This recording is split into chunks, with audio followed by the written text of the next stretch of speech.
Did you know that Robert Downey Jr., yes, Iron Man himself, is now the big bad Doctor Doom in Avengers Doomsday?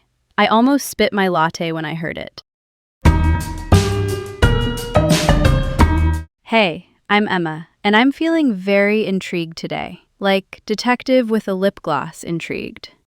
So, let's talk Avengers Doomsday. It's Marvel's giant ensemble play coming in late 2026, positioned as a direct follow-up to Endgame and a penultimate swing before Secret Wars in 2027. The vibe is multiverse mayhem, Avengers and Wakandans and a Fantastic Four from another universe, and the original-style X-Men all colliding to face Doom. High stakes, less quippy, more oh no.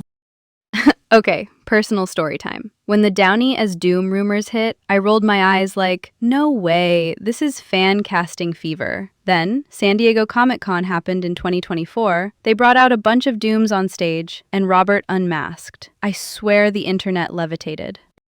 I've been to a Marvel premiere before.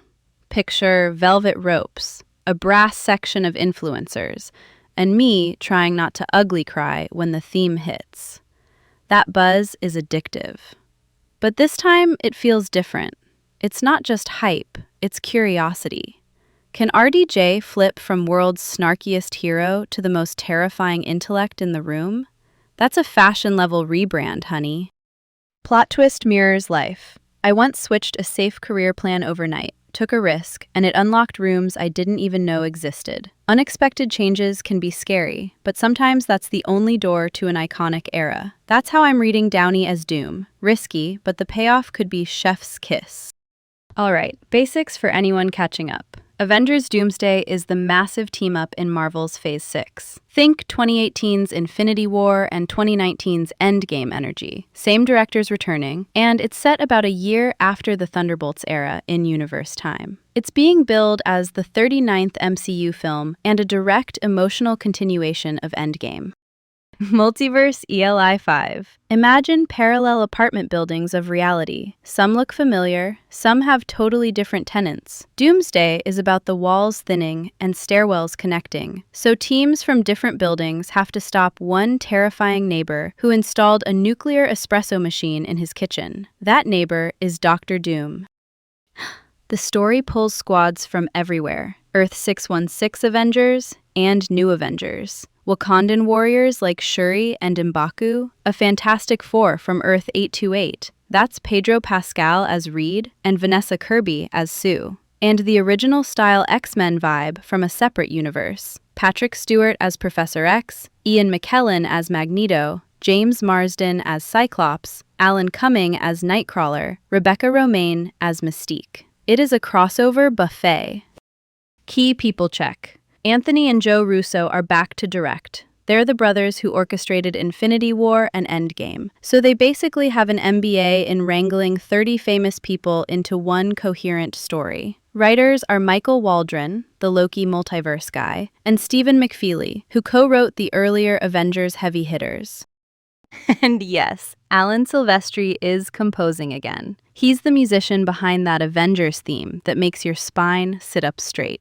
Marketing already used it to punch the air at the right moments. Pavlov's bell, but for superhero goosebumps. Let's talk the pivot that made this possible. Jonathan Majors, who played Kang the Conqueror in the MCU, had legal issues in 2023 that led Marvel to move off the Kang-centric plan. That reopened the board and led to Doomsday with Doom as the anchor, the Russos returning, and RDJ saying, "I'll do it if they direct." Studio chess, but with capes. Robert Downey Jr. as Victor Von Doom. That's a statement necklace. The Russos said he helped shape Doom's backstory details and even the costume ideas, and his voice is heavily accented to separate him from Tony Stark. The goal is menace with layers, power plus vulnerability, not just boom-boom laser hands. Also back, Chris Evans as Steve Rogers. The directors teased their return would continue his story, and footage shows him holding a baby and later wielding Mjolnir. That's a deliberate nostalgia bridge to casual fans who fell off after Endgame. It's comfort food, but plated with fine dining seriousness.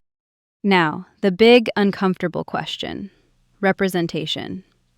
Doom in the comics has Romani heritage. Casting a non-Romani actor, Downey, has drawn real criticism. Outlets like IGN and Collider documented how reactions were split, euphoria at his return, and concern about cultural authenticity. Both feelings can be true at once. My take? I love RDJ, but I also care about who gets to embody whose history. Cultural specificity is not a prop. If Marvel avoids the heritage entirely, that's a miss. If they acknowledge it respectfully without caricature, that's better. And if future casting brings more Romani voices into Marvel's universe, that's the long game. Excitement should not steamroll identity. Two things can be true at once. It deserves a grown-up conversation. Zooming out, the film's tone is a pivot in itself. The teasers were somber, focused on kids and legacy. Steve with an infant, Thor praying about returning to his adopted daughter Love, and the ongoing spotlight on Franklin Richards, who is the child of Reed and Sue in the comics. It screams costs and consequences, not gag a minute. Marketing has been wild. Marvel ran a nearly 5.5-hour live stream revealing directors' chairs with cast names every few minutes. It pulled around 275 million views in a day and flooded socials with millions of mentions. That's a slow burn spectacle, like the Game of Thrones ice block stunt, but actually fun. Then, the full trailer dropped mid-2026 and did 503 million views in 24 hours, the second biggest ever at that point. But US IMAX screens were locked up by Dune Part 3 for a few weeks, so Disney rolled out Infinity Vision, a certification that flags which non-IMAX premium theaters meet big, bright, immersive standards like Dolby Vision, ScreenX, and 4DX. Translation: no IMAX, no problem. Bring your motion seats and your Dramamine. And the receipts landed. About $16.5 million in premium pre-sales on the first day, even without IMAX. That's more than double what Deadpool and Wolverine did in the same window. The appetite is feral. Exhibitors are licking their popcorn salt off their fingers like it's caviar. By the way, if you saw people arguing about whether those early teasers were real footage or marketing-only shots, that skepticism is fair.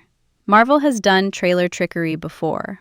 But even with leaks and second-guessing, the campaign kept the film trending for months.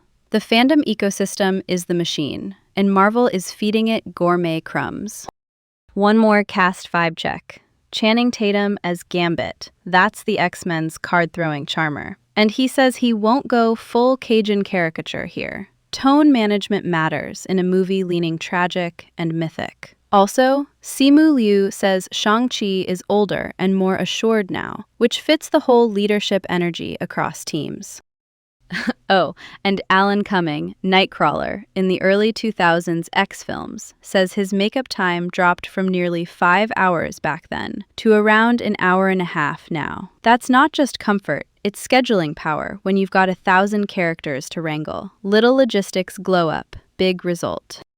So what does this all mean beyond box office bragging rights? It's Marvel trying to recapture the endgame audience by blending legacy faces with new blood, staking the story on emotion and responsibility, and using the multiverse not as cameo confetti, but as a coherent threat framework. If they land Doom as mythic and human, they've got something special. Next up on the horizon, we'll get into Avengers Secret Wars, the 2027 capstone. Think Battleworld scale collisions, but we'll save the spicy theories for that episode before I start drawing strings on a corkboard.